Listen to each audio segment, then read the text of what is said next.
Right now on Morning News Now, a stunning shift with serious implications. President Biden lifting a ban on Ukraine, using U.S. long-range weapons to strike inside Russia. The move, one of Mr. Biden's final acts as president, as he heads to the G20 Summit in Brazil. Plus, the president working to strengthen relations with China before leaving office. We'll bring you the latest. Also, growing controversy over President-elect Trump's cabinet picks.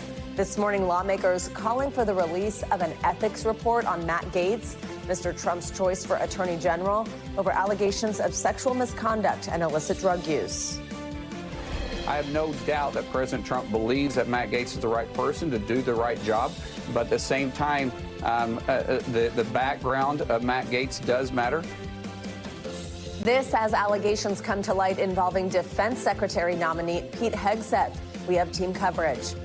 Plus, in-flight gunfire. This morning, new questions about safety after a Southwest Airlines flight full of passengers was shot during takeoff.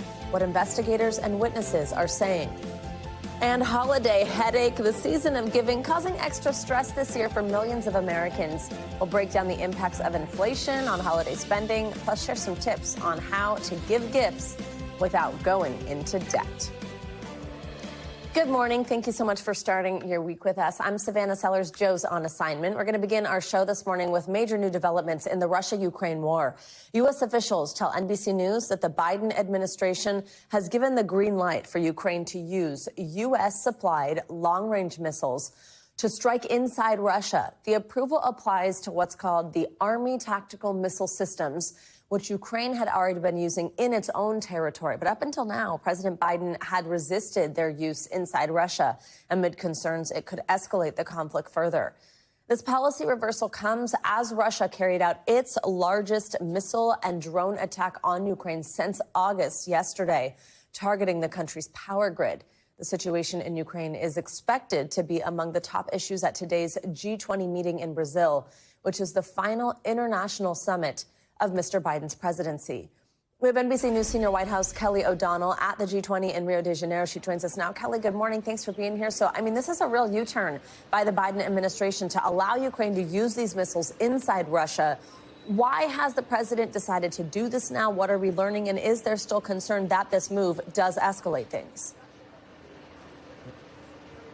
Well, it's important to put this in the context of what's happening from the Russia side as well, and to also make clear that the White House, the Pentagon, the president himself are not discussing this move openly. Our reporting tells us that, according to U.S. officials, this has in fact been approved. But that gives you a sense of the sensitivity here. When they don't discuss things openly and publicly, it gives you an idea of the concerns about military operations, the operational security involved, and all of the diplomatic sensitivities.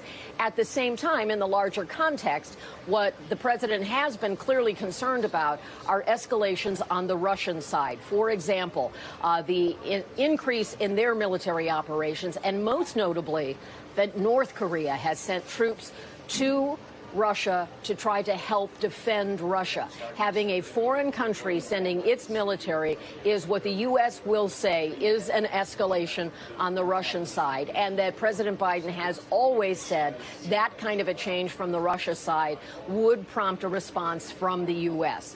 So while it is a policy change from the U.S. side, it is one that could be viewed as an escalation. The U.S. would say that it is in response to escalation from the Russian side. This limited capability of using American-made weapons to strike inside Russia is for, as we are told by sources, a targeted approach. We will see at some point if they discuss it more openly. They are not doing that yet. But certainly support for Ukraine is a big priority for President Biden and many international allies. And that is very much a topic here for the G20. They have many issues to discuss, but Ukraine, defending a democracy, and continuing support is certainly chief among them. Now, Kelly, we know that Moscow had previously warned the U.S. against this move. What are we hearing from the Kremlin this morning as this news comes to light? Well, they have described it as throwing an accelerant on the fire.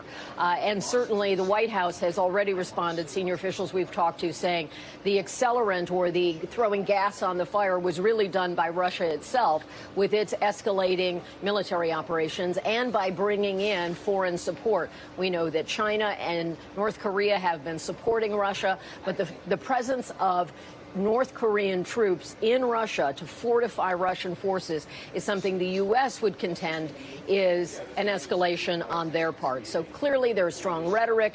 Clearly there is intensity on this issue, as there has been from the start of the war. And the U.S. is committed, they say, to ongoing help to help Ukraine. We also expect additional military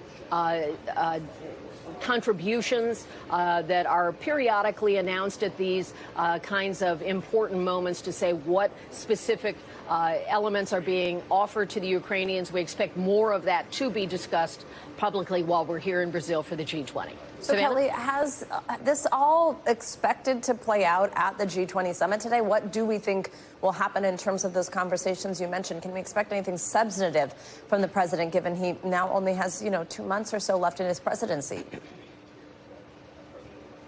Well, I would argue, and certainly the U.S. would say, there's only one president at a time, and he will use all of those 2 months. You noted that this is the final global summit, and that is significant. This is an opportunity for the president to try to fortify relations, to give an indication of the U.S. positions that he thinks are durable, even with a transition of government. They're talking very openly about the fact that, of course, there will be a transition, but they are trying to secure as many American positions and certainly the views of the Biden administration. Now, this meeting is about much more than Ukraine. The G20 brings together these important economic discussions. It covers a whole range of issues, from climate to energy to national security. So there will be a lot of conversations about a range of issues. Ukraine is certainly a significant one. And this is also an opportunity for those face-to-face meetings that the president has had throughout his 50 years in public life. And having a few more of those is certainly significant in trying to kind of lay the landscape for an American transition of power. Savannah? All right, Kelly O'Donnell from Rio for us. Thank you so much. Well, President-elect Trump is already almost finished announcing his picks for his second cabinet just 2 weeks after winning the election. Over the weekend, he made 2 more big announcements, tapping oil and gas company CEO Chris Wright to lead the Department of Energy and Brendan Carr for chairman of the Federal Communications Commission. You can see some other picks on your screen here. Trump has just 6 more nominations to go, but the pushback against 2 of his choices is growing, even among some Republicans. That could tee up some battles during the confirmation process. On Sunday, though, Republican House Speaker Mike Johnson told Fox News he was open to bypassing the normal process in order to get Trump's picks confirmed if necessary. Listen to this. I wish the Senate would simply do its job of advice and consent and allow the president to put the persons in his cabinet of his choosing. But if this thing bogs down, it would be a great detriment to the country, to the American people. We'll evaluate all that at the appropriate time, and we'll make the appropriate decision. There may be a function for that, and we'll have to see how it plays out. NBC News White House correspondent Ali Rafa joins me now from West Palm Beach, Florida, to break it all down for us. Ali, so we're going to get into some of the controversy in some of these picks in just a minute. But first, tell us more about who President-elect Trump is putting forward to lead the Department of Energy and the FCC. Yes, Savannah, good morning. Well, as you mentioned, we saw this steady drip of announcements for President-elect Trump's cabinet continue over the weekend, with Trump announcing his pick for fracking company CEO Chris Wright to lead the Department of Energy. And he's chosen the FCC's top Republican, Brendan Carr, to lead that independent agency that regulates the country's communications. And Wright has no prior government experience. He is a staunch defender of fossil fuels. And as a defender of that, we expect him to help fulfill Trump's longstanding promise to maximize oil and gas production in this country. Because of that, we saw oil industry executives celebrating this decision, but also environmental advocacy groups condemning this pick of Wright, who has denied that there's a worsening climate crisis across the world. Now, Brendan Carr has been a very vocal critic of the Biden administration's telecommunications policies for years.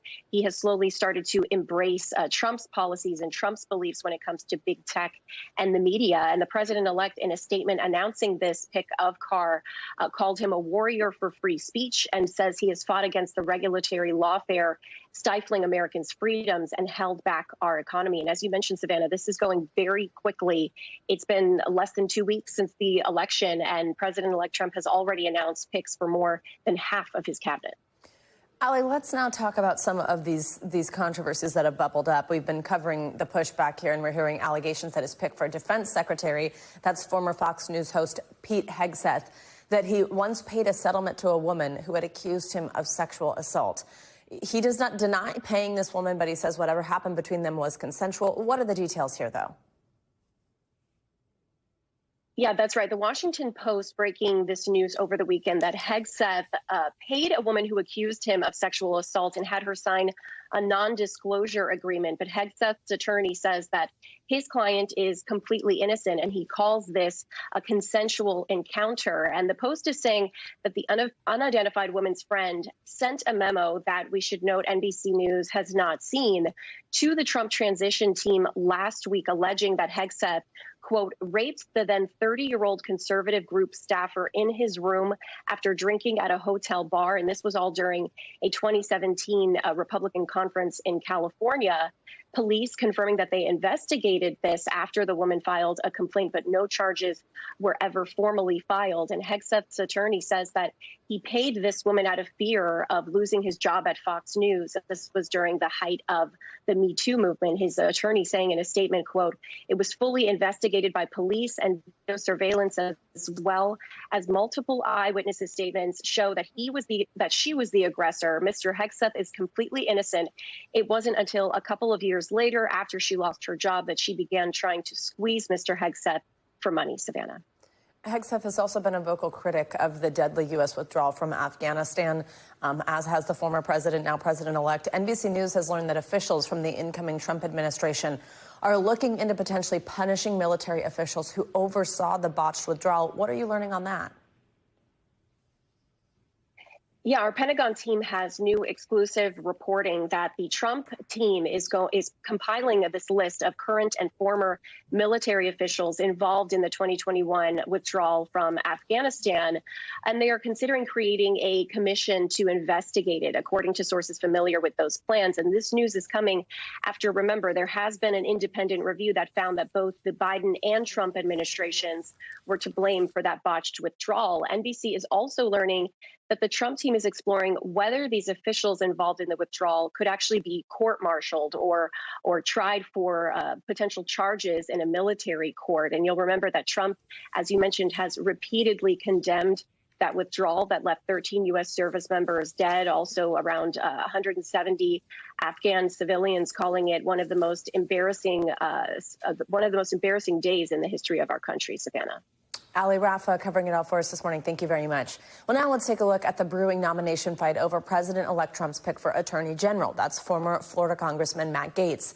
According to multiple people who spoke to NBC News, more than half of Senate Republicans do not see a path for Gaetz, who has no experience in law enforcement, to be confirmed as Attorney General and would not support him to lead the Justice Department. Now, despite that, Trump's transition team remains confident that Gaetz will be confirmed. House Speaker Mike Johnson said on Friday that he will strongly request that the House Ethics Committee not release its report detailing their investigation into allegations that Gaetz was involved in illicit drug use and sexual misconduct. The Speaker believes release of the report will influence Gaetz' confirmation. Now, Gaetz has denied any wrongdoing. We have NBC News Capitol Hill correspondent Ali Vitale joining us with more on this. Ali, good morning. So first, just tell us about the potential of this health ethics report, the type of shadow that it could cast over Gaetz' confirmation, and explain to us the fact that we're trying to not have it be released by House Speaker Mike Johnson. Well, that's protocol here, technically speaking. The Speaker is saying that the reason he doesn't want this ethics report released or even leaked is because when a member resigns from Congress, typically that would end the ethics investigation because they are no longer a member of Congress and ethics investigates members of Congress. Nevertheless, when you consider what's actually in this report, which according to a lawyer for a girl who spoke with the committee, a woman told the House Ethics Committee that she saw Gaetz have sex with a minor. Again, that's according to her lawyer, and Gaetz maintains that he's never done anything wrong. But at the same time, when you're talking about allegations like that could be in this ethics report, it only adds to the shadow that it casts. And so technically, you've got the protocol piece of this. That's why the speaker is saying that he doesn't want to see this report released. On the other hand, senators know that it exists. The media, the public, everyone knows that some kind of report exists. The Ethics Committee has been reporting for years. And now the question is, does anyone ever get to see it? In large part because of when Gaetz resigned from Congress and the typical way that this place functions. So, Allie, when you say this is sort of standard protocol, has something like this happened before? Look, this is really another moment where we're watching the Trump administration take us into somewhat uncharted territory here. The thing that is consistent, and you're going to hear this phrase a lot, is the role of the Senate to advise and consent to the nominees of the President of the United States.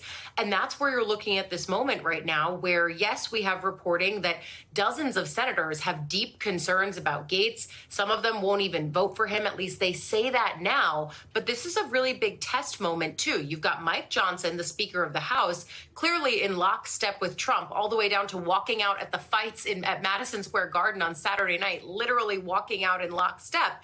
And then on the other side of the building, leading Senate Republicans, the freshly elected Senator John Thune, in a new role, someone who has sparred with Trump in the past. They patched up their relationship, but this is really going to be a key test for Thune. Does he pressure alongside the president people to confirm the president's nominees? Or does he not? And then you end up with people like Matt Gaetz, Pete Hegseth, Robert F. Kennedy Jr., all of these others who have deep concern from Democrats and also some Republicans, but maybe they get confirmed anyway. So, Allie, I mentioned that more than half, according to our reporting, of Senate Republicans don't see this path forward, at least when it comes to Gaetz. Yeah. Where does the confidence come from then within Team Trump that they can get these picks confirmed?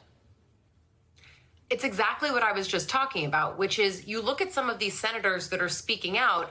Yes, some of them are in safe seats. They've just been reelected. Others have tough re-election battles coming up in states that Trump has won. Politics is always a central consideration here. It's Washington and it's Congress, after all.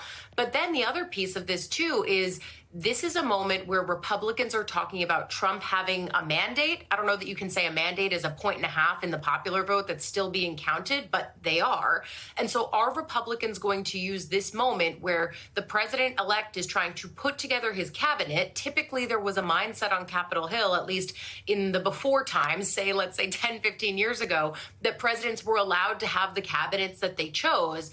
But we are in different times right now, a different moment right now. And is this the fight that Republicans pick to show their independence from the White House?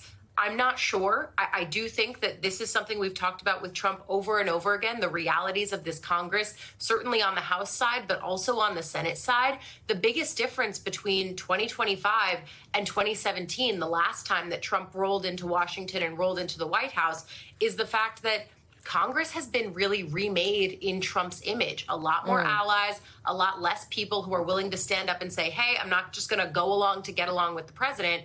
And this is the first true test of that, not just with Gaetz, but with this whole slate of cabinet appointees. Allie Vitale, fabulous reporting as always. Thank you so much. Well, with just over 2 months until President-elect Trump takes office, several current and former senior Justice Department and FBI officials are now reaching out to defense lawyers. And that is because they're anticipating being criminally investigated by the incoming Trump administration as a form of retribution for investigations into the president-elect. This is according to 3 people with knowledge of the matters.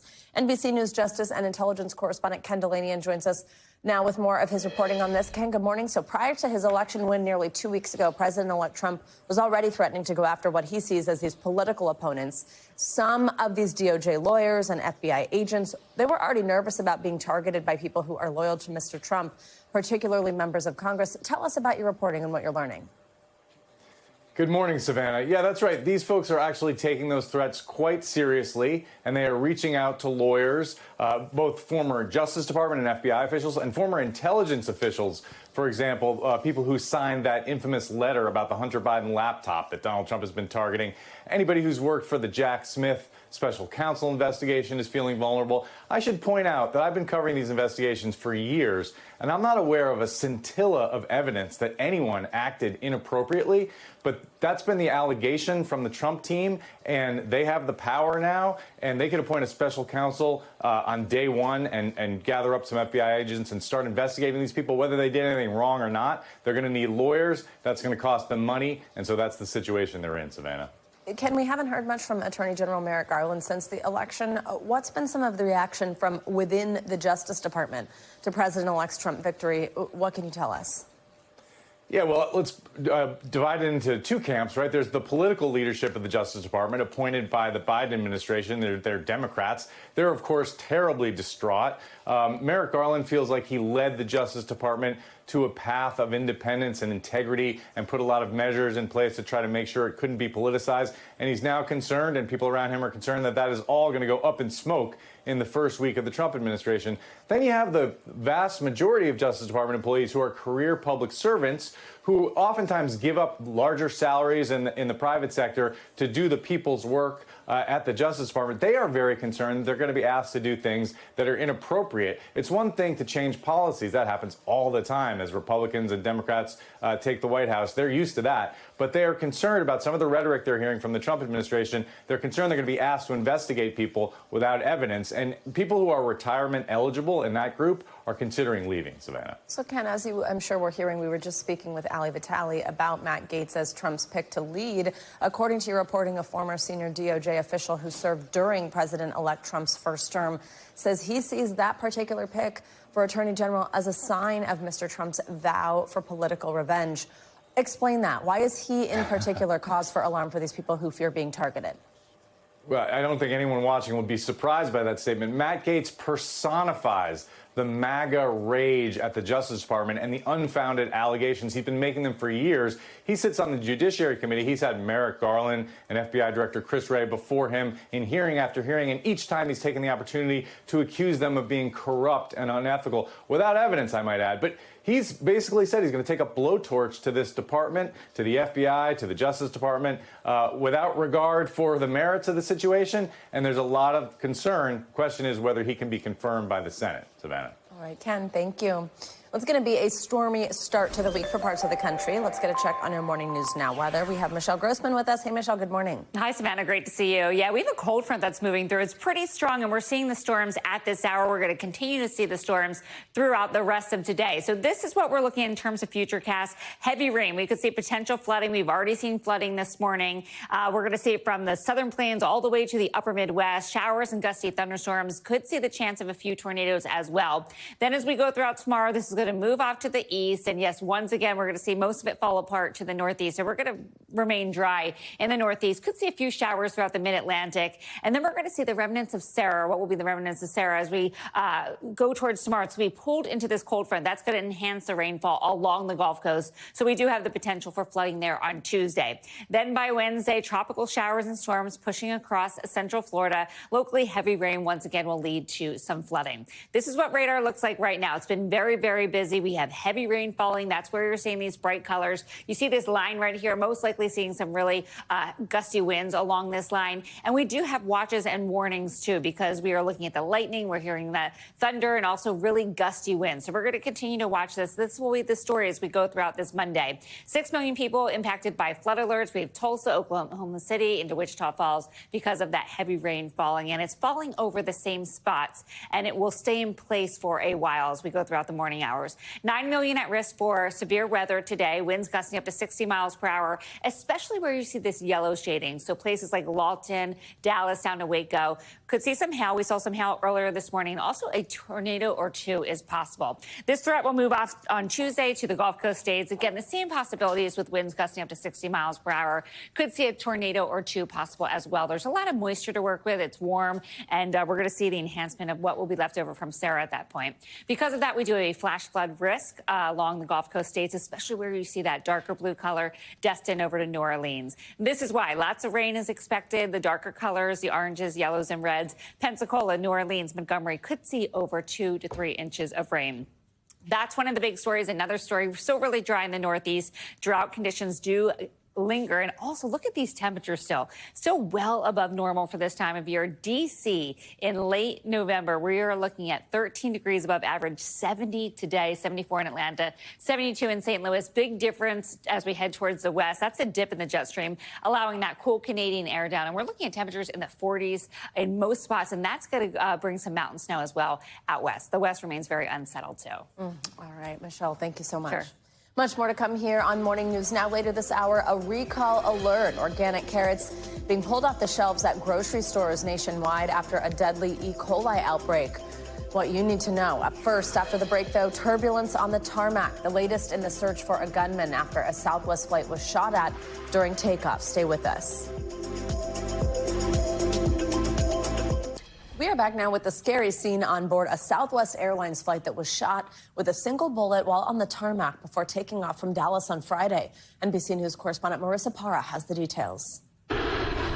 The search is on for the gunman who shot a Southwest plane. They think that somebody from outside the airport shot a firearm at the aircraft. Police say officers responded to a shooting call at Dallas Love Field Airport just before 10 p.m. Friday as a flight was preparing for takeoff. We'd like to return to the gate. Need to have an inspection done here on the aircraft. James and Shannon Lee say they were on board and had no idea. The pilot came on the speaker system and said there's a rattling outside. We all got on the next plane just thinking that it was a mechanical issue of Southwest. Southwest Airlines said later in a statement that, quote, a bullet apparently struck the right side of the aircraft just under the flight deck. That's very concerning because there's, with a bullet, it could hit anywhere. Addressing passenger concerns, Southwest says we apologized for the inconvenience and stressed that the safety of our customers and crew were our top priority. There were no reported injuries, and the plane has been taken out of service as Dallas police now lead the investigation into who fired the bullet and why. What are they looking at? They're going to try to determine the trajectory of where the round came from. Hopefully then, if they know the area where the round was discharged, did somebody see something and that they report it and they can determine who actually fired the round and charge them appropriately. With just over a week until Thanksgiving, security top of mind ahead of what could be another record-breaking season of holiday travel. Marissa Parra, NBC News. Let's look at what's making headlines around the world this morning, starting with developing news out of the Middle East. We have Matt Bodner with us with more. Hey, Matt, good morning. Savannah, good morning. Hezbollah has confirmed that the militant group's spokesperson, Mohammed Afif, was killed in an Israeli strike in Lebanon over the weekend. Afif has been responsible for Hezbollah's media efforts since 2014. He also served as a close advisor to Hassan Nasrallah. That would be the Hezbollah leader killed by the IDF in September. Afif was at the headquarters of the pro-Hezbollah Ba'ath Party when the strike hit, killing at least 4 people, and that is according to local officials. The U.S., by the way, last week submitted a ceasefire proposal to the Lebanese government, and Hezbollah is reportedly reviewing it. Moving along now to the Philippines, where Super Typhoon Man-yi made landfall this weekend on the nation's main island. At least 8 people were killed by the storm, nearly 8,000 homes have been damaged or destroyed, and more than 100 cities and towns have been left without power. The storm has since weakened and gone back out to sea, but it is the 6th major storm to hit the Philippines in the past month. To give you an idea of the scale of this latest one, Man-yi made landfall with sustained winds of 120 miles per hour. And we'll wrap up this hour right here in London. A gold pocket watch that was given to Captain Arthur Rostron of the RMS Carpathia back in 1912 has sold at auction for nearly $2 million. The Carpathia was, of course, the ship that answered the distress call of RMS Titanic, taking on 700 survivors of that disaster. The watch is an 18-karat Tiffany & Co. watch, and it was given to Rostron by the widow of John Jacob Astor. That would be the richest victim of the sinking. The watch was found on Astor's body 7 days after Titanic went down. Its $2 million selling price makes it the most expensive piece of memorabilia from the Titanic disaster.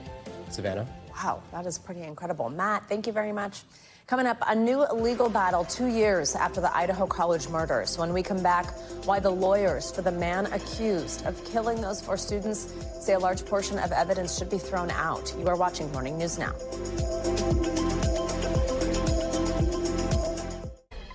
Welcome back. Well, this past week marked 2 years since the murders of 4 Idaho college students. The suspect, Brian Koberger, is accused of stabbing the students to death. And now his legal team is challenging a good deal of the evidence that was used to charge him in an effort to prevent it from being used during the trial. For more on this, we're joined by NBC News legal analyst Danny Cevallos. Danny, good morning. Thanks, as always, for being here. So let's talk about what some of this evidence is that Kohberger's lawyers are looking to get thrown out. It includes DNA evidence that allegedly links him to the crime, as well as his digital footprint. His lawyers say Kohberger's constitutional rights were violated. What are they arguing? I think if somebody hears that, they might, especially since this case had so much attention on it, remember what some of those things were, exactly where his DNA was on the scene, what that digital footprint looked like in the area.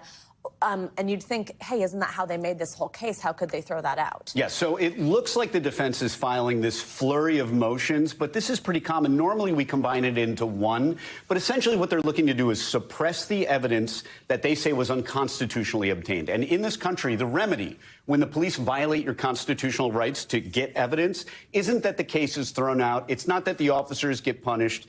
It's that the evidence is called the fruit of the poisonous tree, and you can suppress that evidence. In other words, get it thrown out of the case. And that can be devastating to the prosecution, especially if, for example, it's the critical evidence, the smoking gun, as they say in the case. So they're making that motion as to the DNA evidence, saying it was obtained in violation of his constitutional rights.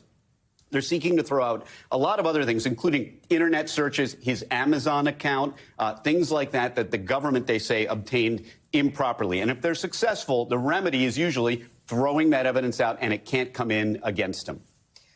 We know that this team was successful already in moving the case from the town that this actually happened in, saying that there was so much media coverage, there wouldn't be a way to get a jury that was fair, that hadn't been so read in on it.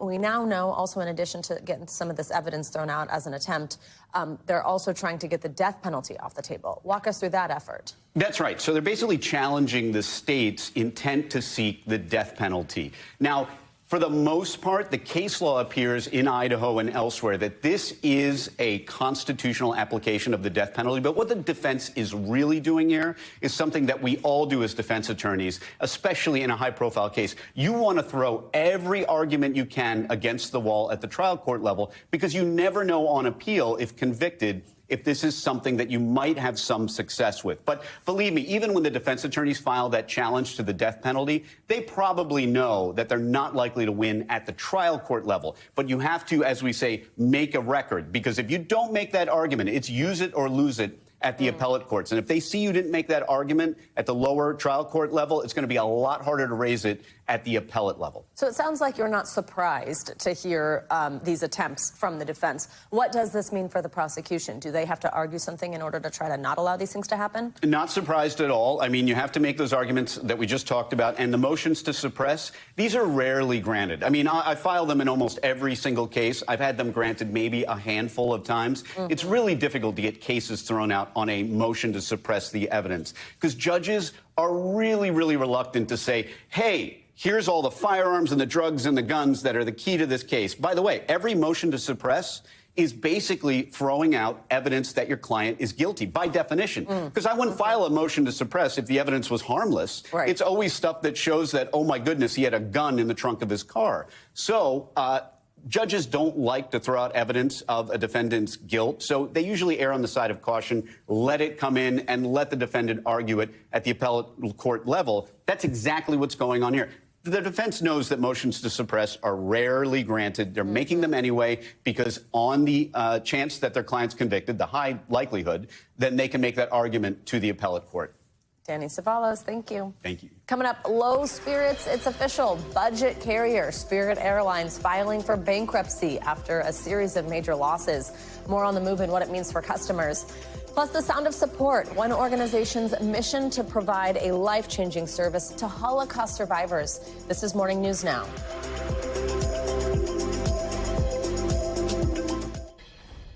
Now, I hope my life will be changed. First time I hear it, it's so amazing for me. I'm really, really happy. That, as you saw there, was Washington, one of the recipients of the Gift of Sound this year. That's thanks to the Miracle Ear Foundation. It's a nonprofit that provides hearing aids and hearing support services to people who can't afford them. through events called Miracle Missions. Well, something special is happening today. The foundation has helped more than 300 people restore their hearing this year alone.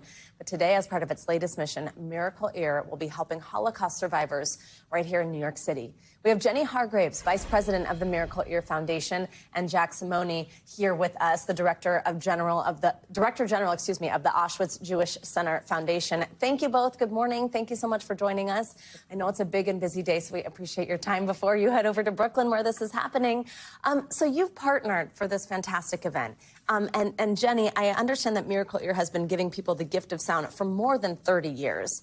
First, just tell us what one of these events is like. We saw a little snippet there of somebody who's just experienced this, but what will we see today? Well, sure. Well, the Miracle Ear Foundation has been around, as you said, for over 30 years, and we deliver the gift of sound to people who have exhausted all resources for their hearing health every day in Miracle Ear stores. But this is special. When Jack approached me and shared with me that there's more than 10,000 Holocaust survivors living in Brooklyn alone, and some without access to hearing health care, he said, how can we help these people? So today we're going to do that. We're going to help at least 100 individuals with hearing, those who have not had access to care. Jack, I know when you reached out, my understanding is you had sort of wrapped up operations for the year, but that you were like, this is a community that this could really impact. What was that conversation like? Jenny's a hero. So I reached out because I was aware of the need in the community, and I got to meet the Miracle Ear Foundation. Jenny was immediately enamored with the project and said it's something we'd love to do, but we've already closed our books for 24. We've completed our missions. Magically, within 48 hours, Jenny found a way to make this happen, and now we have an emergency mission to help Holocaust survivors with their hearing aids. Tell us about this community. I understand, right, it's about 100 Holocaust survivors that you'll be helping out today. Who are these individuals? So today you have 100 Holocaust survivors in Brooklyn. They're survivors that came from all the various different camps. They are the children of the Holocaust. The Holocaust ended roughly 80 years ago. The average age of a survivor is 87 today. So these were the children that were often left alone after the war. And today, they're being cared for by an organization called the Jewish Community Center of Greater Coney Island, who handles their day-to-day needs. The Auschwitz Jewish Center Foundation partners with them regularly because our main mission is education. We do anti-hatred education, teaching the lessons of the past to enact a better future. And we work with Holocaust survivors to be the mentors in our programs.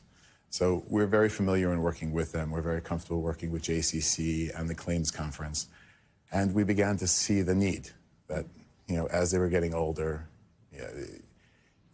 hearing is such a fundamental part of oneself. Their ability to communicate, their ability to not just communicate with their loved ones, but to participate in society, to go to synagogue and pray. It's fundamental to their well-being. And when we saw the need, we reached out to Miracle Ear, and thankfully they're here today to address that need. I think we have pictures specifically that we can show you. You've been seeing some, but of some of these. We have Dolly on the left of your screen here, and that's Alfred. Dolly was 12 when she was in Auschwitz concentration camp, I believe. Is that right? Alfred was about 18 when he was in Bergen-Belsen concentration camp. The faces of the community that you'll be helping today. Jenny, as I said, this is something you've been doing for 30 years, so I'm sure you've seen a lot of people here for the first time. For the first time in a long time. Yes, maybe. It's always a special moment when the hearing aids are turned on and there's that amplification. People don't understand the ruffling of papers or even a fan overhead. They'll recognize their steps as they're walking out, and all the sounds that they'll hear. More so than connecting then with their families when they get home. And so this is a gift to them, but also a gift to these families because they'll be able to better communicate so they can really enjoy all the emotions of sound. Jack, what's the importance of helping this particular community right now? I think it's been a very difficult year for this community. I believe that, I know the Holocaust survivors never expected to face the level of anti-Semitism in the streets today that's unfortunately reminiscent of what they grew up with 80 years ago. So I think it's been a very difficult and challenging year for survivors. And I'm delighted that we're able to bring them some joy in their lives at this very critical moment. Absolutely. Jack, Jenny, thank you both so much. Good luck. You're heading right over to Brooklyn to this event, right? We can't wait to hear how it goes, and we appreciate you starting the day with us. Thank you so much. Incredible work you're doing. Thank you for having us. It's our pleasure. Let's get you some financial headlines. We're going to start now with Spirit officially filing for bankruptcy protections. CNBC's Silvana Henao joins us with that. Hey, Silvana, good morning. Hey, Savannah, good morning to you. Yes, so Spirit Airlines has filed for Chapter 11 bankruptcy protection following years of mounting losses and a failed merger with JetBlue. Now, Spirit says it's reached an agreement with the majority of its bondholders and creditors on a restructuring plan. The company says it will continue operating as normal, and customers can keep booking flights and use their credits and loyalty points. The CDC says organic bagged carrots sold under multiple brands in the U.S.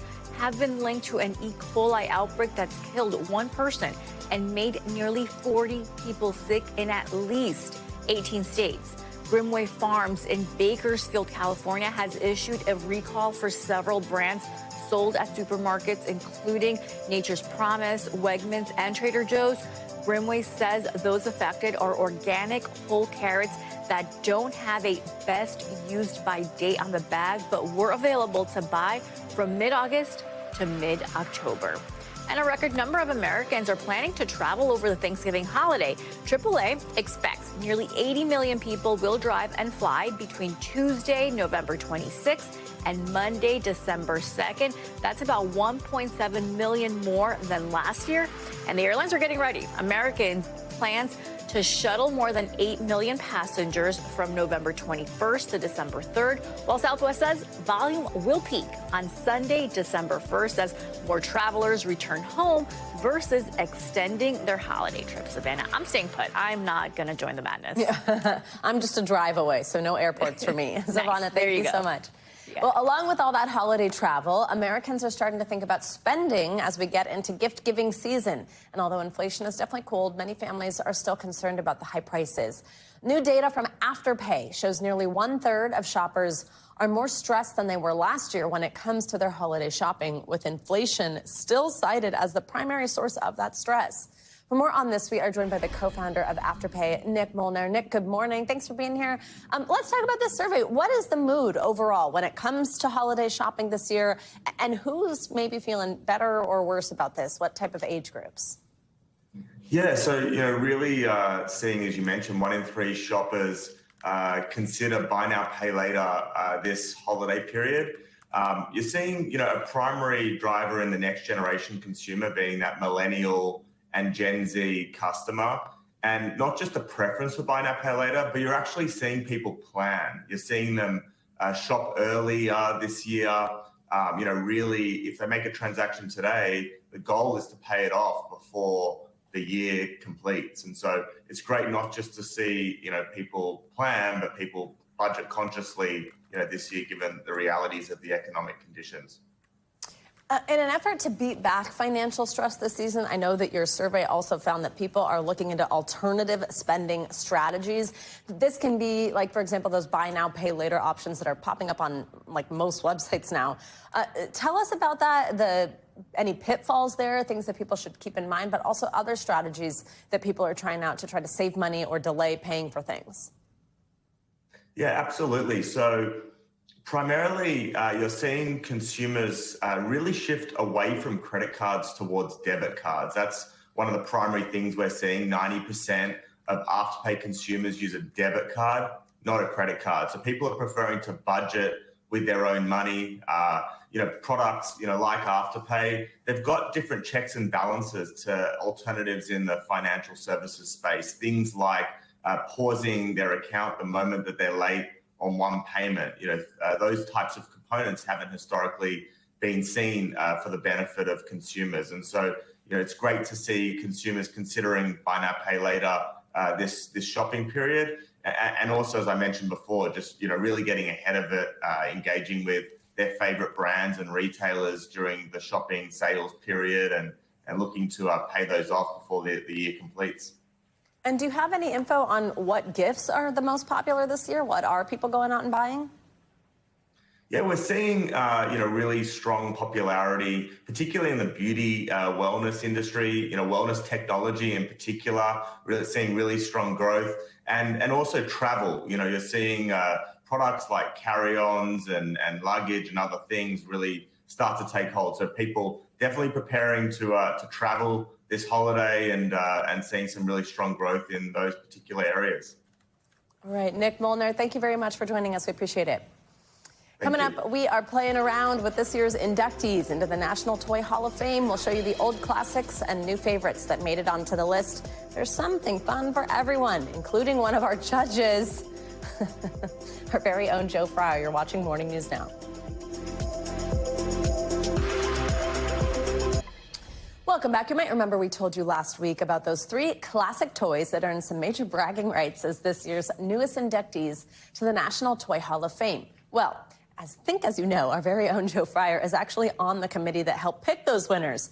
Now, they might be toys, but this is no game. Joe is helping us wrap up this hour with a first-hand look at what it really takes to make the final cut. Call it the Cooperstown of childhood revelry. People just seem to have a reaction when they hear about the Toy Hall of Fame, don't they? What is that reaction? That reaction is really visceral. People remember their favorite toys or the ones that they never got. 87 toys have been inducted and are on display at the Strong National Museum of Play, from action figures to board games. Monopoly, Dungeons and Dragons. Chris Bench is chief curator here and says each year hundreds of toys are nominated and whittled down to 12 finalists, with 3 winners picked by a special committee. Experts who consider the toys' longevity, how recognizable they are, and their play value. The selection committee truly is the best of the best, right? It is, as you know. We are honored to have you amongst that group. Seriously, how did I get into this list? You're just special, Joe. This week, the latest inductees were revealed on Today. A 7-time finalist, My Little Pony finally made the list. So did Transformers and the card game Phase 10. Phase 10. I had never heard of Phase 10, and I don't think I'm alone. You are not alone, although Phase 10 is the second best-selling card game, only behind Uno. The Hall of Fame is just one part of this museum, which draws families from across the continent with one goal in mind. Play. You play. I love that it's called the Strong National Museum of Play, not the Museum of Toys. The play part's important, right? The play part is important. We certainly have a lot of historic toys, but toys are just a way to play. Play is also the imaginary play that you might do. It might be playing with your blanket. The museum's CEO, Steve Dubnyk, showed us every way to play. Warp speed. Let's hope we don't break it. From an old-fashioned carousel to the world's largest Donkey Kong. After all, video games have become a dominant form of play. Video games are just permeating through how we consume entertainment. Outside, a park immerses visitors in Hasbro board games. This path feels very familiar. This path represents Candyland. While inside, the path weaves through a well-known neighborhood. What about Sesame Street fits into the world of play? Well, Sesame Street is about imagination.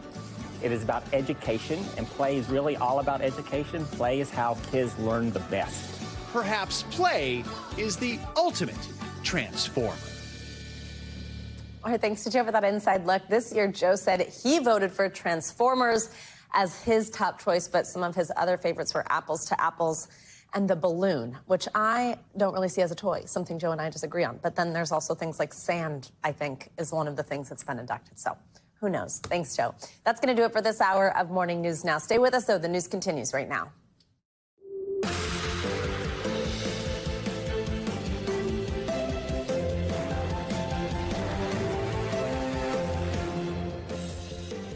Good morning. Happy Monday. Thanks for spending it with us. I'm Savannah Sellers. Joe's on assignment today.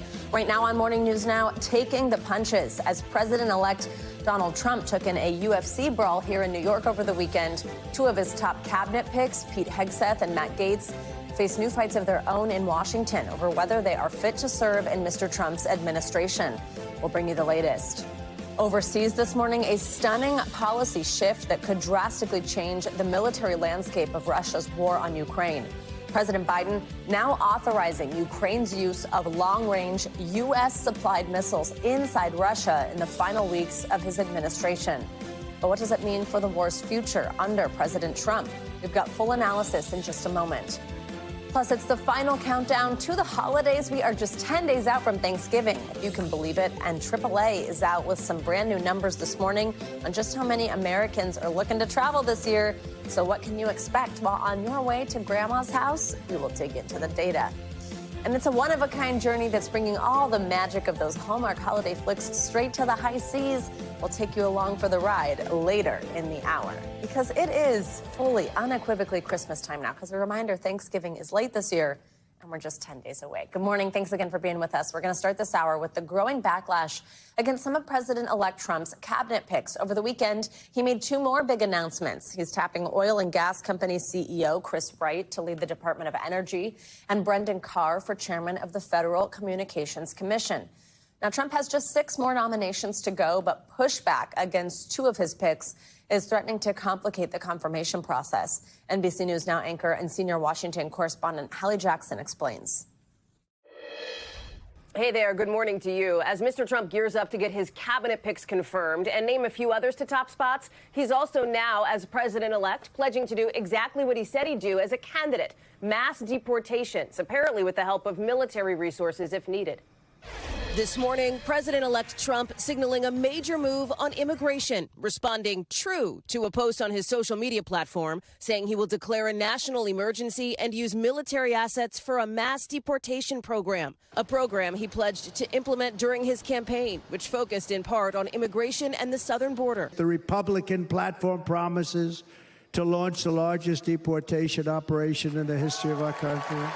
And he's promised to use the military as enforcement in the past. We must use any and all resources needed to stop the invasion, including moving thousands of troops currently stationed overseas.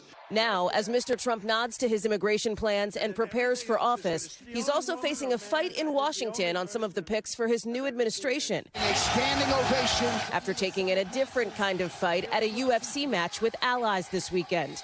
The spotlight now on his choice to lead the Pentagon, former Fox News anchor Pete Hegseth. His attorney confirms to NBC News Hegseth paid a settlement to a woman last year after she previously accused him of sexual assault in 2017. But the attorney says Hegseth maintains his innocence and that the encounter was consensual.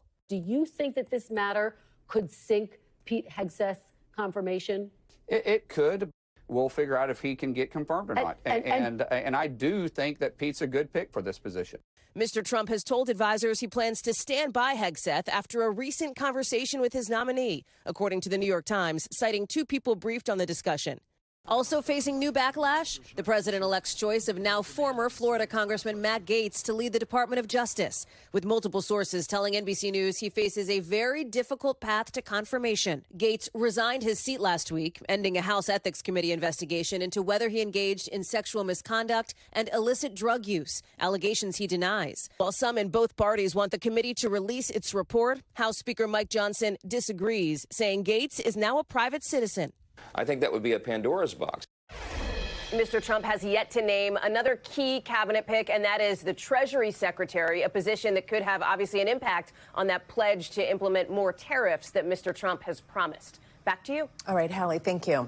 Well, in a major U-turn with just 2 months left in office, President Biden has approved the use of U.S.-supplied long-range missiles by Ukraine to strike inside of Russia. Until now, the Biden administration had resisted the move over fears it could escalate the war further. The decision came as Russia carried out a large missile and drone attack on Ukraine's power grid on Sunday.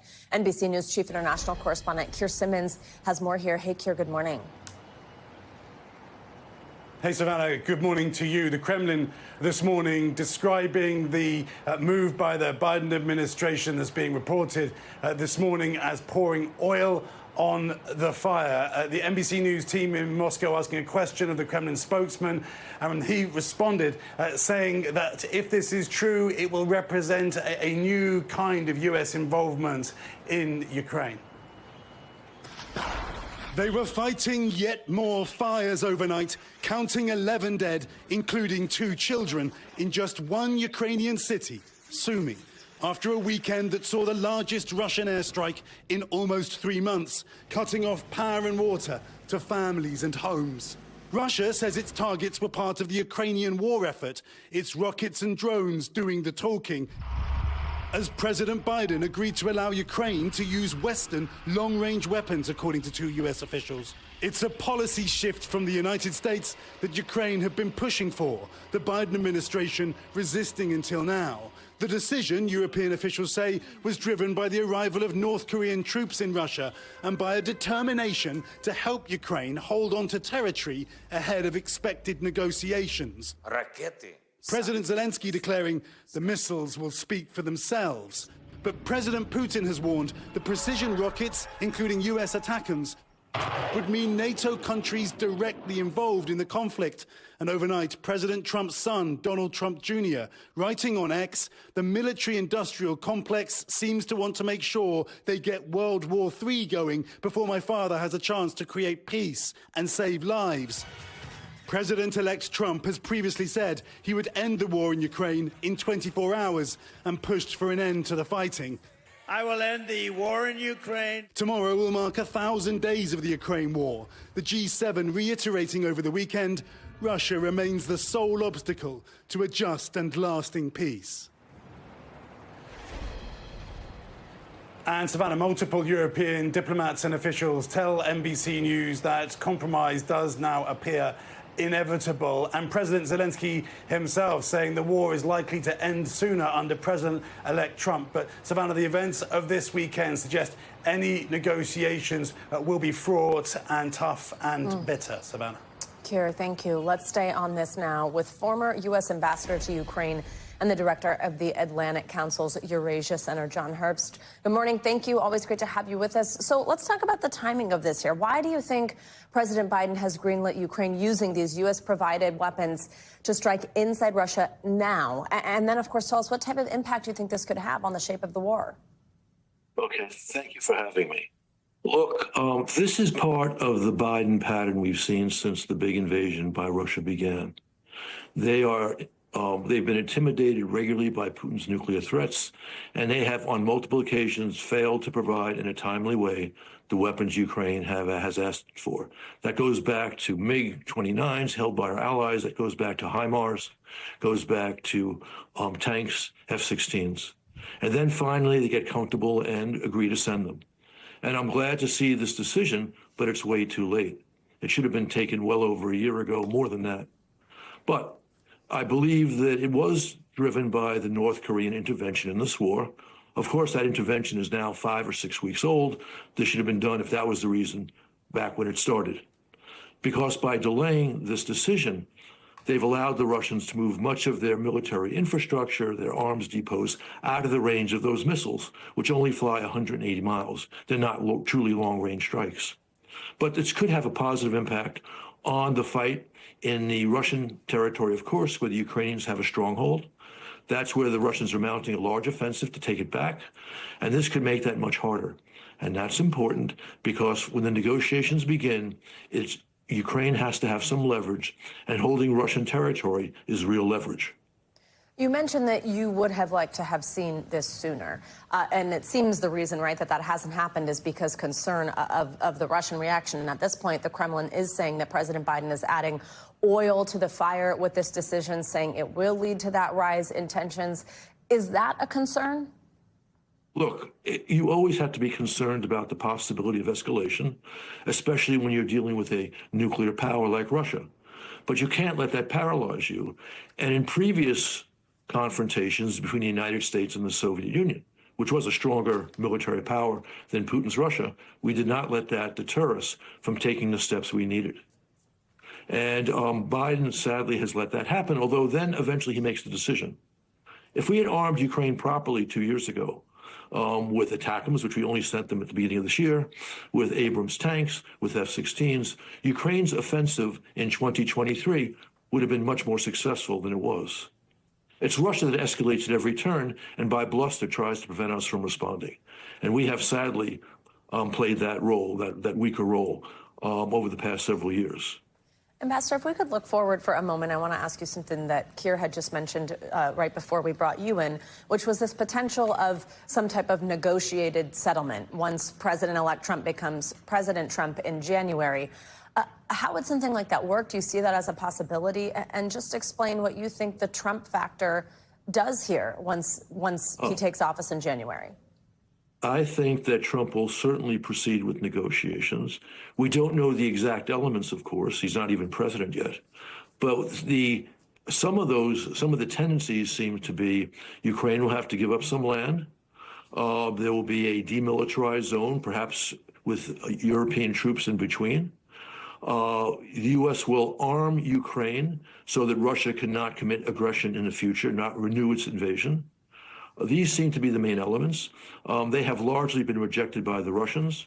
President Zelensky in Ukraine has expressed concern, but seems to recognize a territorial compromise may be necessary.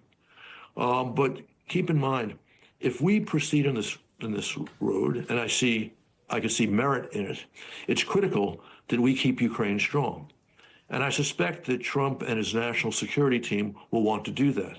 Because if they push a settlement on Ukraine, and Putin violates that settlement, the Trump administration will be responsible for a major U.S. geopolitical defeat that would make Biden's disastrous withdrawal from Afghanistan seem like a relatively small change. And I think Trump and his national security team, as named, understands that, although it's not clear that everyone in Trump world understands it. Ambassador John Erbs, we always appreciate your analysis and context. Thanks for joining us. My pleasure. Thank you. Well, back here at home in the U.S., of course, the holiday season, it's upon us. And this morning, AAA is releasing its yearly Thanksgiving travel forecast. And it looks like it's going to be another record-breaking year because AAA expects, look at this number on your screen, nearly 80 million people will travel at least 50 miles from their homes. That's by plane, by car, even by cruise ship. In case you were wondering, that is almost 2 million more than their prediction for last year. NBC News senior business correspondent Christine Romans is here on set to help us understand exactly how tough it's going to be to get to that Thanksgiving table. Good morning. Good morning. Over the river and through the woods. Everyone's going. 80 million people. We've never seen a number like that. Yeah, so this is record-breaking, right? It is. These are record numbers of people who will be traveling over the holiday. And it's so interesting because when you look at the cruise numbers, for example, those are up really big as well. People are spending a lot of money to, I don't know if it's FOMO or YOLO or whatever you want to call it, but nobody wants to miss out, especially in these years after COVID. So I thought maybe these numbers would start to moderate a little bit, but they just haven't. They're even raising, even plane tickets are 3% more expensive. Doesn't matter. People are still buying them. Cruise ships are, they're winding back some of their discounts because they have such great demand. They don't need to do last minute discounts to fill their cabins. So people are on the move, on the road. I didn't know Thanksgiving was such a cruise time. It is now. It is. I guess it's a good little chunk of some days off. Especially with family. Imagine if you go with your sister and your parents and you meet, and that's kind of a good way to do a family get-together without having to cook a turkey. Yeah, and apparently you can even do a Hallmark cruise that we'll be talking about later this hour. For people who are driving, that's me. What is that going to look like in terms of traffic and timing on the roads and gas prices? Is this painful? So now AAA is even like going a little bit long. You know, because of hybrid work schedules, people are kind of stretching these vacations out or stretching these holidays out. So think Tuesday to Tuesday or Tuesday to Monday is kind of the week there. So AAA says what you want to do in terms of driving is Tuesday and Wednesday before Thanksgiving are going to be like the biggest driving days. The best day to drive is to be early on Thanksgiving morning, actually, if you're trying to get someplace. If you're within, 50 or 100 miles, that might be good. And then coming back on Sunday, if you're coming back on Sunday after Thanksgiving, again, super early in the morning, that's when you want to leave. A lot of people will be on the road Monday after Thanksgiving. Oh, gosh, yeah, it's like kind of extended. Yeah. Are you a traveler or a hoster? I'm going to be a hoster. You're a hoster. I'm a so hoster. You get to stay put. I do get to stay put. Christine Romans, thank you so much. See you soon. Well, this morning, it seems firefighters are finally getting the upper hand on one of the biggest of those brush fires that continues to spread across the Northeast. An ongoing drought combined with windy conditions have made it hard to contain those fires, leading to red flag warnings impacting millions of people. We have NBC News correspondent Emily Aketa in Greenwood Lake, New York, with the latest. Emily, I could smell these fires here in New York City all weekend. Good morning. What's the latest? Savannah, good morning to you. Well, this part of New York remains under a state of emergency. Schools in the area are closed again today, and firefighting crews are sticking close to neighborhoods in an effort to protect some of the homes threatened by fires. You might be able to make out on the edge of the lake. Those are some of the homes that were evacuated over the weekend after we see all these strong, powerful wind gusts push flames even past containment lines. This morning, firefighters gaining ground on the Jennings Creek fire, now nearly 90% contained in both New York and New Jersey. But the National Weather Service warning dry, windy conditions across the Northeast remain a threat to spread the flames and ignite new fires. We have another wind event coming, so obviously there's concern there. Officials say the wildfire is the largest in New York in 16 years, with fire crews from as far as Montana and Colorado on the ground and in the air working to manage it. Helicopters with New York's National Guard dropping more than 50,000 gallons of water. It's very rocky, very steep, makes it very difficult for us to get hand crews in, much less even trying to get engines or UTVs into a lot of spots. Over the weekend, flames jumping containment lines because of the wind, prompting voluntary evacuations still in effect that impacted over 160 homes in the neighboring town of Warwick. More than half of the Northeast remains under moderate drought, with red flag warnings on Saturday impacting over 40 million people. Crews managing localized brush fires in other states like Massachusetts and Connecticut. Now this morning, with the fire threat far from gone, officials hope rain in the near forecast will help them get the job done. We're trying to control and contain Mother Nature. And just south of here, New York City's fire commissioner just announcing its first ever brush fire task force after the FDNY responded to a record 271 brush fires across the city in just a 2-week period. The good news, there is about a half an inch of rain forecasted for later this week. It certainly welcomed help for this dry landscape and also strained firefighting crews. Savannah. Absolutely. Emily, stay safe. Thank you. Now let's bring in NBC News meteorologist Michelle Grossman for a look at what's in store in the week ahead. Hey, Michelle, good morning. Hi there, Savannah. As Emily mentioned, we do have rain in the forecast in the Northeast. That should be later Wednesday into Thursday, could linger into Friday and the early part of Saturday. So that is better news. But we are still dry today in Autumn Gem. Normally we'd be like cheering for this, but we're so used to this warm weather, the dry weather. We need that rain, and it is really warm still. It's windy, and that's fueling the fire risk once again today. So we do have sunshine from New England all the way down to the southeast. We have above average temperatures. It's going to be near 70 degrees in D.C. The middle of the country, this is where all the activity is. Also the west, we have a potent cold front moving through the middle of the country. That's bringing the chance for some strong to severe storms. We've been watching them all morning long, and they will continue as we head throughout this Monday. And that rain stretches all the way to the upper Midwest. Notice we have those bright colors. That's where we're anticipating some heavy rainfall, and this could lead to flooding as well. Mountain snow in the west. We remain very unsettled in the west. We have a storm system today, a cold front, and then by Wednesday, an atmospheric river, a bigger storm system moves onshore. So more mountain snow, lower elevation rain there. Could see some snow in the northern plains, the upper Midwest, and then there are the showers that we were talking about later on Wednesday into Thursday for parts of the Northeast, the Ohio Valley. You'll get them a little bit earlier. Mid-Atlantic could see some showers too, and we could see some showers too down to parts of Florida. Could see some storms there as well. Now, as we head towards Friday, we're looking at a November chill. We're back to more normal temperatures. We're going to see some wet weather, so it's going to feel a little bit more like November in the Northeast, and that rain and wind continues out west. Oh, all right. Well, I like some of those words in there. Autumn Gem. Yes, that was a cute one. All it right, is, Michelle, right? Thank you so Sure. much. Much more to come on this hour of Morning News Now, including a troubling new crime trend targeting some top pro athletes while they are out on the road playing games. First, after the break, though, a new wave of racist and offensive text messages are being blasted out to people across the country. Well, now the FBI is getting involved. We will bring you the Bureau's response up next.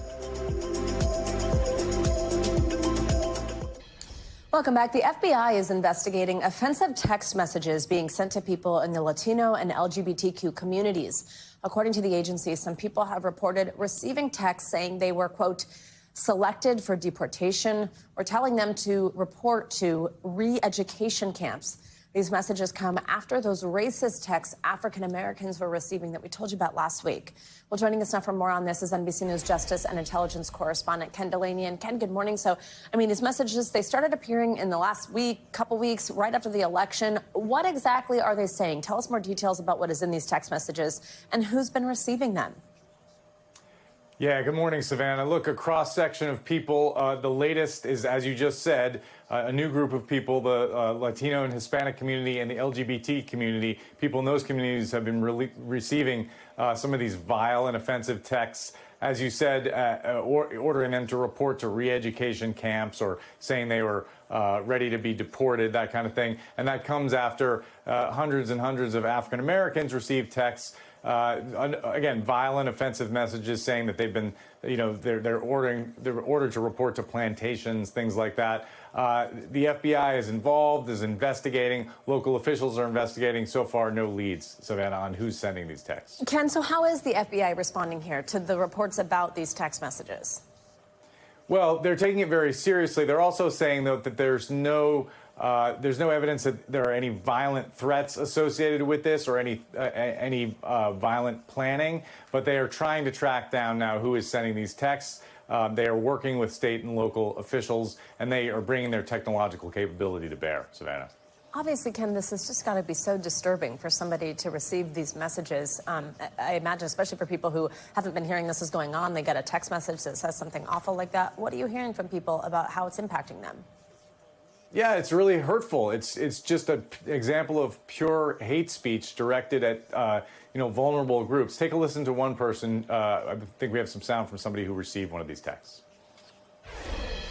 I am overwhelmed with anxiety and fear about how I'm going to help my children make sense of the world that they have to navigate as Black children. I'm going to have the same conversation that my parents had with me, that their parents had with them. Now, look, there's a lot of hateful messaging going around to a lot of different people, but it's particularly egregious, just these random hateful texts targeting vulnerable groups, and it really gives people a sense of unease, Savannah. And the FBI, again, is saying they're working diligently to try to figure out who's responsible. Ken, thank you. Well, President-elect Donald Trump's victory in the 2024 presidential election has been welcomed by Israel and its Prime Minister Benjamin Netanyahu. But as Trump prepares to take office for a second term, his agenda in that region is unclear as war continues in the Middle East. For more on the relationship between these two world leaders and two countries, NBC News international correspondent Raf Sanchez has more from Tel Aviv. Hey, Raf, good morning. Savannah, good morning. It is sometimes said that personnel is policy, and we are getting a sense of Donald Trump's Middle East policy from the very pro-Israel people he is putting into key national security positions at the State Department, at the Pentagon, picking former Arkansas Governor Mike Huckabee as the new U.S. ambassador to Israel. This is a man who has previously said there is no such thing as a Palestinian, who has celebrated Israeli settlements in the occupied West Bank. Those are appointments that are being cheered by the right here in Israel, but they are aware that Trump is highly unpredictable and that the policy ultimately will be decided by him and by Israeli Prime Minister Benjamin Netanyahu. In a Middle East already on fire after more than a year of war, an urgent new question. Will a second-term Donald Trump help put out the flames or pour gasoline on them? The answer may depend on his complicated relationship with Benjamin Netanyahu. The Israeli Prime Minister thrilled at Trump's victory, hailing it as history's greatest comeback, and says he's spoken to Trump at least 3 times since the election, reportedly more than any other world leader. Now he's hoping to restore the warmth of Trump's first term, when the U.S. handed him win after win, moving the embassy to Jerusalem, pulling out of the Iran nuclear deal, and brokering the Abraham Accords peace agreement.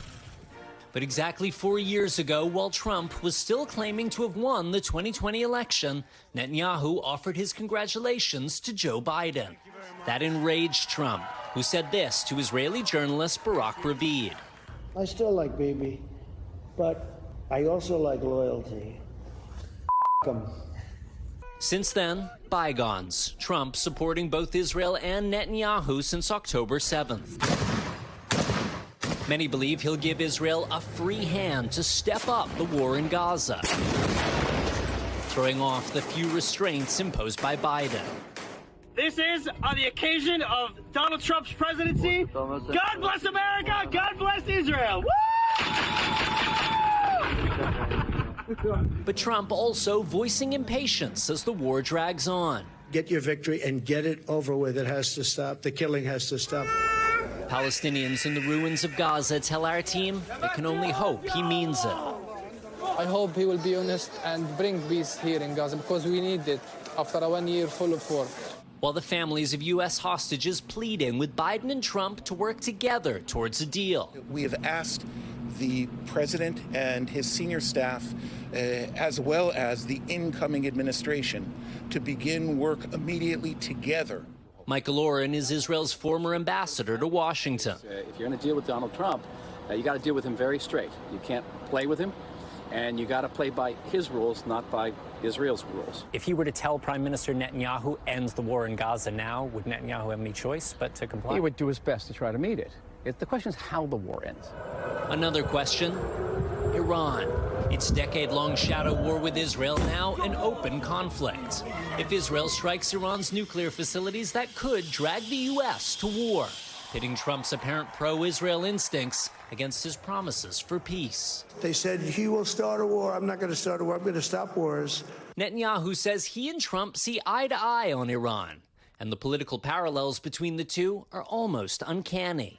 Both are sons of privilege who fashion themselves as champions of working people. Both charged with crimes allegedly committed while in office, and yet still swept back to power in stunning comebacks. And both keenly aware of the theatricality of politics. In 2019, Netanyahu thanking Trump by naming a settlement in the Golan Heights after him. 5 years on from that ceremony, the sign is a little faded, and the town itself isn't exactly Mar-a-Lago. Trump Heights is home to around 30 families, most in temporary houses until their real homes overlooking Lebanon are built. Hodea Goldberg came here with her husband and 4 children. We came here for the quiet and green spaces and for the kids, to run from house to house freely. How did you feel moving to a place named after someone as controversial as Donald Trump? Yeah, this is the first question I get when I said, where do I live? It's just a town with great people and great view. We are from different backgrounds, from very, different views and opinions, but this is not what defines us. Now, 4 more years of Trump for this place and the broader Middle East. And prospects of a ceasefire in Gaza looking pretty bleak right now. There isn't much indication that either Hamas or Netanyahu wants a deal. There is more optimism about ending the fighting in Lebanon. An Israeli official tells me they believe that a ceasefire is possible either in the final weeks of the Biden administration or potentially handed to Trump as a quick diplomatic victory in the first days of his next term. Savannah. Raf, thank you very much. Coming up, we've got a major health alert for you this Monday morning after the break on the heels of that deadly E. coli outbreak at McDonald's. What you need to know about another string of cases impacting organic carrots. These are sold across the country. The doctor's in up next. We are back now with new details in the murder trial of the man accused of killing Georgia nursing student Laken Riley. Suspect Jose Antonio Ibarra will return to court this morning as he faces 10 charges, including felony murder and kidnapping with bodily injury. Riley was found dead after going for a run back in February, with her killing later becoming a flashpoint in the immigration debate leading up to this year's election. Prosecutors are now laying out graphic details about what they claim happened the day Riley was killed. He went hunting for females on the University of Georgia's campus. When Laken Riley refused to be his rape victim, he bashed her skull in with a rock repeatedly. NBC News correspondent Priya Shrithar joins us now from Athens, Georgia, with the details. Priya, good morning. So, prosecution here seeking life in prison without parole in this case. We just heard a little bit of what went down in this courtroom so far, but bring us up to speed on the new evidence that has been presented. There's some bombshells here and where things stand today as we head into day 2. Good morning, Savannah. Yeah, day two actually just began a few minutes ago. And as you heard there, the state prosecutor not mincing words at all. She says that Jose Ibarra can be tied to the murder of Laken Riley, and she has forensic, digital, and video evidence to prove it. She says that DNA was found underneath Laken Riley's fingernails during that struggle that ensued between her and Ibarra that can be tied to Jose Ibarra himself. They also say that they were able to recover a fingerprint from Laken Riley's cell phone that they also were able to tie back to Jose Ibarra. On Friday, as you can imagine, the testimony was extremely powerful. About 30 or so of Laken Riley's family members were inside of the courtroom, and some of them actually had to step outside numerous times when some of those more graphic pieces of evidence were presented to the judge. Now, the defense, for its part, has actually, obviously Jose Ibarra has pleaded not guilty, I should say, to all of these charges. And last week, he waived his right to a jury trial, which means this is all being conducted as a bench trial. So the judge in this case will be determining his fate and any potential sentencing. But they're responding to the opening statements from the prosecution by saying that all of this evidence is circumstantial and that they cannot prove that any sexual assault was conducted between Jose Ibarra and Laken Riley. And they're essentially trying to pursue a strategy of creating a margin of reasonable doubt by saying that perhaps it was one of Jose Ibarra's family members who lived with him in that apartment not too far away from where Laken Riley's body was found, who was at the scene of the crime that day. Savannah. Yeah, let's talk more about what we're hearing from witnesses. So a number of them, you've mentioned some of this. They include Riley's 3 roommates, as well as the officer who found her body. Tell us some more details from what we heard from them and who we may see on the witness stand today. That's right, Savannah. So we did hear from all 3 of Laken Riley's roommates who really presented sort of a chronological timeline of what happened that morning when she left their apartment to go out for her morning jog. She never came back, obviously, and they were looking for her frantically using the app Find My Friends. Eventually, they discovered an AirPod, which is what prompted them to call the University of Georgia campus police. It was later then that an Athens Clark County police officer actually discovered Laken Riley's body. He also had some chilling testimony on Friday as that body camera video that he was wearing from that day was played when he came upon Laken Riley's body. There was also audio that was presented while the 911 dispatcher took the stand of that phone call that Laken Riley attempted to make that day. Now, we're expecting to hear, obviously, more witnesses take the stand today, including potentially the medical examiner that conducted the autopsy on Laken Riley's body. We also are expecting to hear from another University of Georgia student who prosecutors say said that a man was attempting to get into her apartment about 6 different times that same morning that Laken Riley was murdered. Prosecutors now say that they have identified that man as Jose Ibarra through surveillance video. Savannah. Priya, very quickly, can you tell us anything we understand so far about the defense's strategy or plan here? Yeah, so what the defense is saying is, though, even though prosecutors are saying that they could ping Jose Ibarra's cell phone off the cell phone towers near to where that Laken Riley's body was discovered, that they can't prove without a reasonable doubt that Jose Ibarra himself was holding that cell phone. He lived with 3 different people in an apartment near to where the body was found. 2 of those happened to be his family members. So they're really trying to say that that the prosecutors can't definitively say that it was Jose Ibarra himself who was holding that phone. Savannah. Priya Sridhar, thank you very much. Now let's get to a growing problem impacting professional athletes. There are now reports of a number of high-profile stars from both the NFL and NBA who have had their homes burglarized while they're traveling for away games in recent months. NBC News correspondent Kaylee Hartung has been covering this and joins us with more. Hey, Kaylee, good morning. Hey, good morning, Savannah. So now we know of at least 4 professional athletes whose homes have been invaded, personal possessions stolen, cash taken, and authorities are looking into whether these crimes could be connected.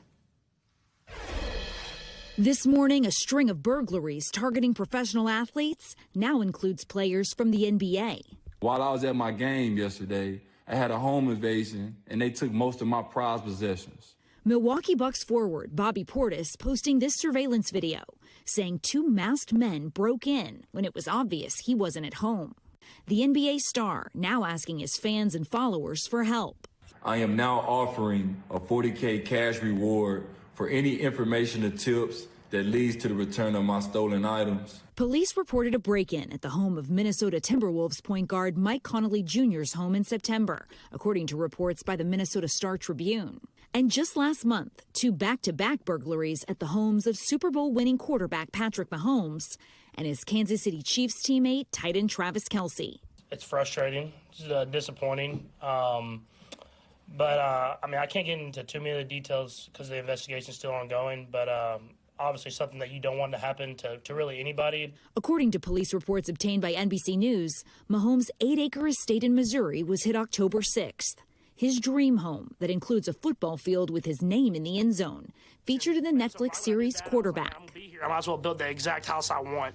And at Kelce's home in Leawood, Kansas, $20,000 in cash stolen, according to a police report obtained by NBC affiliate KSHB. The burglaries happened while both players were in New Orleans for an October 7th game against the Saints. Kelce has previously said that despite safety precautions he's taken since his relationship with pop superstar Taylor Swift, he still feels vulnerable.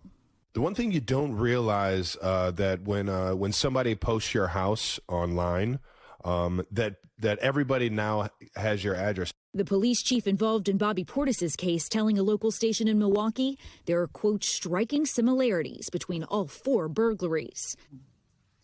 So when you hear that, striking similarities among these 4 crimes, so that same police chief in Wisconsin, he's saying he has reached out to police and FBI in each of the states where these burglaries have occurred to try to work together. And I think that's going to be the key to piecing things here. All of these athletes are staying very tight-lipped about things. Yeah. These are ongoing investigations, of course, and they want to get to all of the answers that they're looking for. All right, Kaylee Hartung, thank you very much. Well, now let's get to an urgent health warning. Organic carrots sold at grocery store chains across the country are being recalled over a deadly E. coli outbreak. In a news release, Grimway Farm said they had issued a recall of select organic whole carrots and organic baby carrots after the CDC found that they may have been contaminated with the bacteria. According to the health agency, at least 39 people have been infected and 15 people have been hospitalized. This is across multiple states. 1 person has even died from the outbreak. Joining us for more on this is NBC News medical contributor Dr. Natalie Azar. Dr. Azar, good morning. Always great to see you. So this outbreak comes a month after we reported, of course, on that E. coli outbreak that was linked to those onions in McDonald's, Quarter Pounders specifically. Made a lot of people concerned, a lot of people sick there, too. How worried should people be about this new case? Yeah, so, according to the CDC, this is the 4th E. coli outbreak of the year. And with the particular strain that's being isolated from this last one, what's called the sugar-producing strain, it's a particularly virulent one.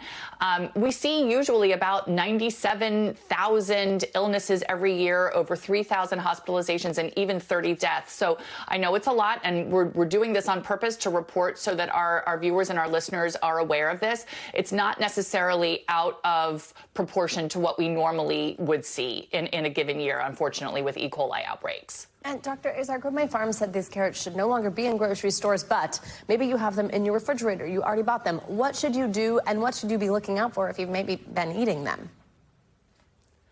Right. And so I would say to people first, just so that they're 100% aware of, where they're being sold and which brands and the best if used by date and all of that kind of stuff. All that information is on the FDA website. So people definitely, if they're baby carrot, organic baby or whole carrot eaters, they need to know exactly what to look for. But you're going to discard the carrots, obviously. You need to clean the surfaces, any place that it touched, anything that it was around, the shelving in the refrigerator, other food that it was near, definitely needs to all be cleaned. In terms of symptoms, typically symptoms begin around 3 to 4 days after exposure. And unfortunately, with this particular strain, nausea, vomiting, diarrhea, very oftentimes a bloody diarrhea, can typically ensue. Most people, these symptoms will resolve after about 5 to 7 days without intervention. And what should you do in terms of reaching out to a doctor? At what point should you do that? Right. And so definitely, again, we always talk about the groups that are more at risk for a severe outcome. If you're immunocompromised, older than 65 or younger than 5, you want to be a little bit more vigilant. But it's basically the stuff that we tell people all the time. If you're unable to keep down fluids, if you're having real bloody diarrhea, fever, that kind of thing, you absolutely need to contact your healthcare provider. At a minimum, you need to probably have some IV hydration and supportive care. No antibiotics to treat E. coli infections. Oh, good information. Look for these carrots in your refrigerator. Dr. Azar, thank you. Coming up, commercial controversy. After the break, the social media backlash against a fresh take on a classic holiday ad, all because of its use of AI. That is next. Stay with us.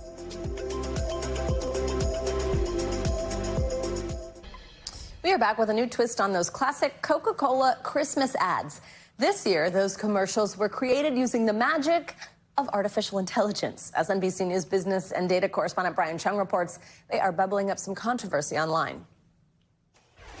Well, hey there are few brands more associated with Christmas than Coca-Cola. And although a new ad this holiday season still includes those polar bears we all know and love, their choice to make the ad with artificial intelligence is leaving some consumers with a bad taste in their mouth.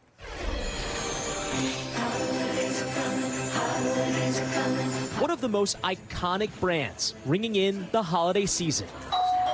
But take a closer look at the new Coca-Cola commercial, and you might notice that it was made with artificial intelligence. Social media certainly caught whiff. It shows how lifeless that Christmas commercial is. It was supposed to be a reimagination of the iconic Holidays Are Coming campaign from 1995. But nearly 30 years later, the beverage behemoth now facing backlash for taking the real people and the cheer out of the holidays. Coca-Cola just put out an ad and ruined Christmas and their entire brand. It's less festive, more creepy holiday vibes. Coca-Cola's just the latest company to serve generative AI to its consumers.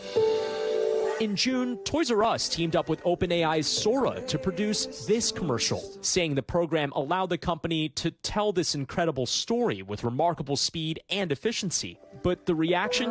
It all just felt really creepy. Why do you think companies are just toying around so much with AI in this moment? Well, it's a push for marketing efficiency, right? How do we create more with less? I mean, that's sort of, business 101. Behind the scenes, companies are ramping up AI use too. Yum Brands, the parent company behind Taco Bell, Pizza Hut, and KFC, has reportedly started testing promotional emails written by AI. In an interview with the Wall Street Journal, Yum exec Joe Parks said it allows the company to engage each customer with the relevant offers at the right time. Park adding the company's early trials have already bumped up engagement and boosted sales. But for Coca-Cola, it's their on-screen choice to generate the holiday spirit with computers that fizzled out and fell flat with consumers. And we should mention we've reached out to Coca-Cola, Toys R Us, and Yum Brands for comments. So far, no response from them. But again, experts say this is a big test for AI ads, as companies will have to wait and see how consumers respond with their wallets. And to paraphrase the marketing expert we spoke to, this ad might annoy people, but will they stop drinking Coke? Probably not. Back to you. That's a fair point. Brian Chung, thank you very much. Let's get you more money news now. The legal battle between Warner Brothers Discovery and the NBA has come to a close. We have CNBC's Silvana Henao with us with more on that and other financial headlines. Hey, Silvana, good morning. Hey, Savannah, good morning, too. That is right. Warner Brothers Discovery and the NBA have settled their legal battle over TV rights to games. The Wall Street Journal reports while the company will still lose regular and postseason games after this season, it struck a new deal to stay in business with the league for the next decade. It will be able to develop new shows in the U.S. and overseas and gain international NBA rights in Europe and Latin America. Warner Brothers will also license its flagship show Inside the NBA to ESPN and ABC starting next season. Shares of Samsung surging in South Korea today as investors cheer the tech giant's plan to buy back $7 billion in shares. That move would help boost shareholder value. Samsung's stock had slumped earlier this year on worries over its flagship memory chip business, which has largely missed out on the AI boom. And Beyonce is coming to town on Christmas Day, provided you have Netflix, of course. The streaming service announcing the megastar will perform during halftime of the NFL matchup between the Baltimore Ravens and the Houston Texans. Now, Netflix is streaming 2 games on Christmas as it continues to push into offering more live sports and other content, Savannah. Ooh, all right. That's pretty awesome. So, I mean, that's major. Savannah, thank you so much. Coming up, we're hitting the high seas for the holidays. After the break, the once-in-a-lifetime Christmas cruise. It's taken all the magic of those Hallmark classics to the open ocean. That's next on Morning News Now.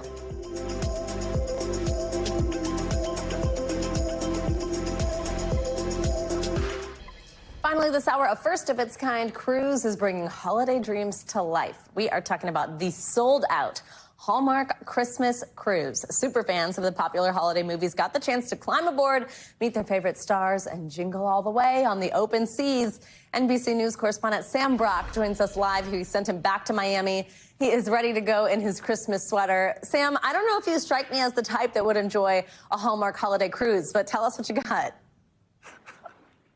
Why would you assume that, Savannah? By the way, you didn't mention ugly sweaters, and you have not lived until you have a llama on your sweater. As far as Hallmark is concerned, for many families, this is a staple, obviously, for their households. But over the holidays, it really reaches a whole new level. This cruise concept is so popular, Savannah, it sold out in less than 5 hours. They had to book a second sailing through Norwegian Cruise Line.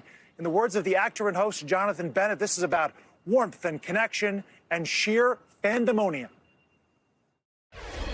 Hi, guys. Hi. Hello. It's one part community. I got this as a Christmas gift from my daughter. All right, everybody. One part holiday movie mania. How many Hallmark movies in a given week or month would you say that you watch? Oh my God. Of course every weekend because new ones come out, but then like throughout the day and Christmas in July. Hello, Hallmark Channel Christmas Cruiser! But in this version, the on-screen actors like host Jonathan Bennett and Tyler Hines are actually on board with personalities that can carry a party. So much love, so much excitement. The fandemonium was crazy. I said, this is as close to the Beatles as we'll ever be. Seems to be this universal feeling of joy and love and camaraderie. The dream cruise to the Bahamas for 2,000 plus passengers meant transforming Norwegian Cruise Line's gem into a total holiday haven in less than 5 hours. For actors Nikki DeLoach and Erin Cahill, it's also a meaningful opportunity to go off script. We live in their homes, and like you said, we're on their screens, and they feel like they know us. These movies get people through some of the hardest moments of their life. And we found that connection immediately. Your wife is a big fan. Oh, big time. How much Hallmark does she watch? She watches a lot. She was actually in the hospital for a long time, going through cancer treatments, and during the holidays, that kept her company.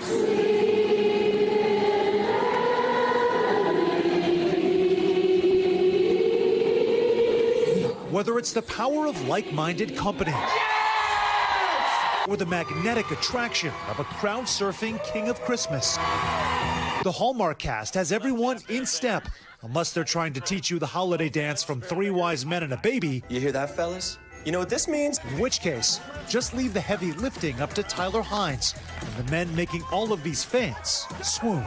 Who's driving this thing? We are. Let's go. Okay, let's go. Got a little bit of everything, Savannah. You got dancing, you have bingo, you also have an activity called Finding Mr. Shipmas, which is a play on Finding Mr. Christmas, also a Hallmark production. They take 6 willing gentlemen and make them perform and figure out who that person is going to be. My only question to you, Savannah, do you think I have a chance if I get out there for the next sailing? Feel free to just mull that over a little bit and get back to me. Will do. How's the food, Sam? Have a what? I said, how is the food? Oh, the food. The food is always good. I mean, that is the #1 attraction for any cruise, naturally. Right? Soft serve ice cream, that's where it's at. The food and the drink. Sam, thank you so 100%. much. Merry Christmas. That's going to do it for this hour of Morning News Now. But the news continues right now. Thanks for watching. Stay updated about breaking news and top stories on the NBC News app or follow us on social media.